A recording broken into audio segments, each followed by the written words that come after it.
The give up track. Many young people are on the give up track these days. What has gutted them? Before you blame the pandemic and social media, consider the role of unrealistic expectations. High expectations become unrealistic when a young person is told that they're awesome after a weak performance. Low expectations are unrealistic when mental health disorders are blamed for weak performance. Young people can't build inner strength when they're rescued from every frustration. When you live in a protective bubble, you don't learn to manage the stress that's inevitable outside it. Stress is a release of cortisol, the chemical that alerts the body to survival threats. If your life is basically safe, a small threat like losing your password triggers cortisol because that's the biggest obstacle to meeting your survival needs in that moment. Cortisol does its job by making you feel so bad that you do what it takes to make it stop. Our ancestors foraged in the snow because finding food relieves the cortisol of hunger.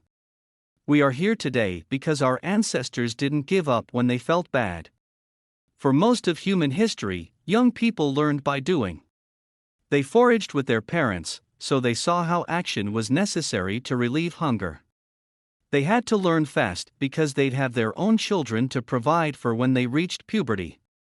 Today, young people order pizza on their parents' credit card, and if the pizza doesn't come, it's someone else's fault. A person can reach adulthood without the skills necessary to meet their own survival needs. The human brain is wired by lived experience. Cortisol makes a hungry baby cry, and dopamine triggers joy when milk arrives. Cortisol motivated our ancestors to collect firewood in the fall to avoid freezing in the winter. Cortisol motivates students to try again when they get a wrong answer on a math problem. Dopamine makes us feel good when we find firewood or get the right answer on a math problem. Each brain learns to shift a bad feeling to a good feeling from its own experience. If you are protected from bad feelings, you don't learn the joy of overcoming obstacles. You don't build trust in your problem-solving skills if others solve your problems for you. Giving up relieves cortisol in the short run but deprives you of dopamine in the long run.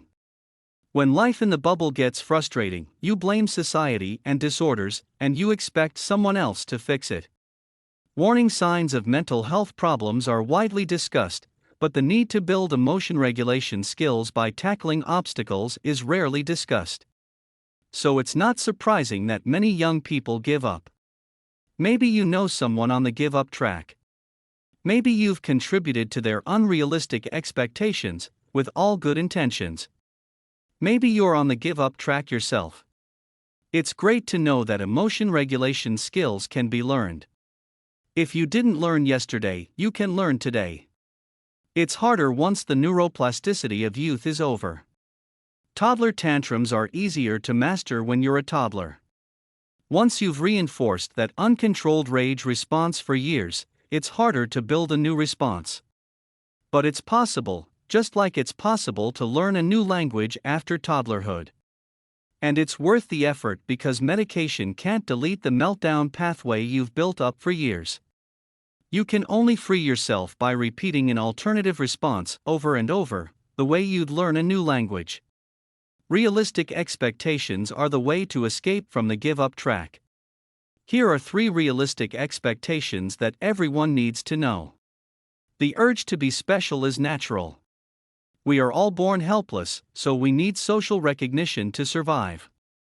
This wires in life-or-death feelings about social recognition. Everyone wants to be special, yet we all have to share the world with 8 billion others who want to be special too. Any moment of specialness that you manage to get soon passes, so you keep looking for more.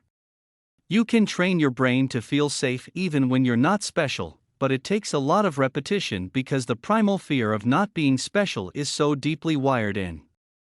Your conscious brain is not reliable.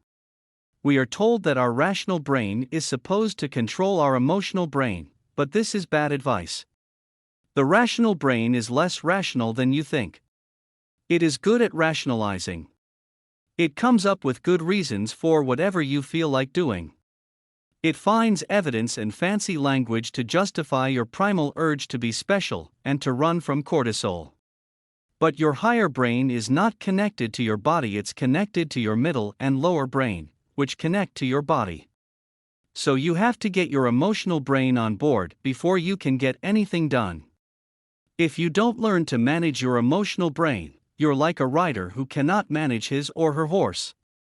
Fortunately, your two brains can learn to work together to jump hurdles like champion equestrians. Happiness is a learned skill. We have been taught that bad feelings are evidence of a disorder. This disease model of mental health implies that happiness is effortless for normal people, so if it's not effortless for you, treatment is necessary. The truth is that happy brain chemicals are released in short spurts when you see a way to meet a survival need. Dopamine, serotonin, oxytocin, and endorphin are meant to motivate action, not to flow all the time for no reason. This is why everyone has ups and downs, and everyone is on the lookout for ways to spark happy chemicals. There are shortcuts that hurt you in the long run, but you can learn to spark your reward chemicals with small steps toward meeting your needs. Repetition builds the neural pathway that makes this your new normal. We do not help young people by feeding them the delusion that their awesomeness will bring effortless happiness. If you are rescuing a young person, you are doing it for yourself rather than for them. Maybe it makes you special in your own peer group.